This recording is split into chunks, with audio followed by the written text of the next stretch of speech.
एकदम। नमस्कार, मैं मीरा आप सभी का अपने YouTube चैनल प्रेरणादायक आध्यात्मिक कहानियों में स्वागत करती हूँ। आज मेरा अपने बच्चों के साथ एक नदी के किनारे आने का प्रोग्राम बना, तो मैंने सोचा क्यों ना आप सभी को एक नदी पर ही कहानी सुनाई जाए। तो कहानी कुछ इस प्रकार से है। एक गुरु का आश्रम एक नदी के किनारे पर था। उस गुरु की बड़ी ख्याति थी। दूर दूर से विद्यार्थी उन गुरु के पास शिक्षा ग्रहण करने के लिए आते थे। एक सर्द सुबह गुरु अपने शिष्यों के साथ नदी के किनारे पर बैठकर उपदेश दे रहे थे। गुरु की उम्र हो चुकी थी। उनको सर्दी बहुत ज़्यादा लग रही थी। सर्दी की वजह से उनके दांत किटकिटा रहे थे।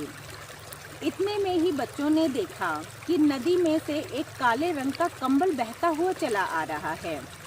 तो बच्चों ने गुरु से कहा कि गुरु जी, आपको इतनी ज़्यादा ठंड लग रही है, क्यों ना आप इस कंबल को नदी से बाहर निकाल लाएं और सुखाने के बाद इसका आप उपयोग कर सकते हैं।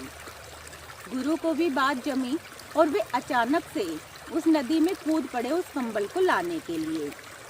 जैसे ही गुरु ने उस कंबल को पकड़ा तो उन्हें एहसास हुआ कि वह कंबल नहीं था, वह तो एक भालू था जो नदी में डुबकी लगाए हुए बहता हुआ चला आ रहा था और उसकी पीठ नदी की सतह पर ऐसी दिखाई दे रही थी जैसे कि कोई कंबल हो। गुरु को भालू से बहुत डर लगा और उन्होंने डर के कारण भालू को जोर से पकड़ लिया। भालू ने भी अकस्मात किसी को अपनी पीठ पर पाकर बहुत भयभीत हुआ। भालू ने भी भय के कारण गुरु को जोर से पकड़ लिया। दोनों एक दूसरे को पकड़े हुए नदी में बहते हुए चले गए। जब बच्चों ने यह दृश्य देखा तो वे अपने गुरु की सहायता के लिए नदी के किनारे किनारे दौड़ने लगे और गुरु से बोले कि गुरु जी, अगर आप इस कंबल को बाहर नहीं निकाल पा रहे हैं तो इसे वहीं छोड़ दीजिए, नहीं तो नदी आपको अपने साथ बहाकर ले जाएगी। इस पर गुरु ने कहा कि मैं तो इस कंबल को छोड़ना चाहता हूँ, परंतु इस कंबल ने अब मुझे भी पकड़ लिया है। अब तो यही मुझे नहीं छोड़ रहा है।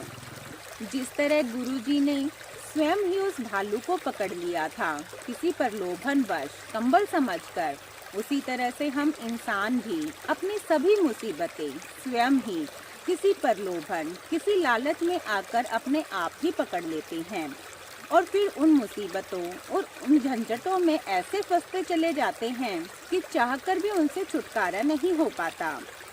जिंदगी हाथ से छूट जाती है, परंतु झंझट नहीं छूटते।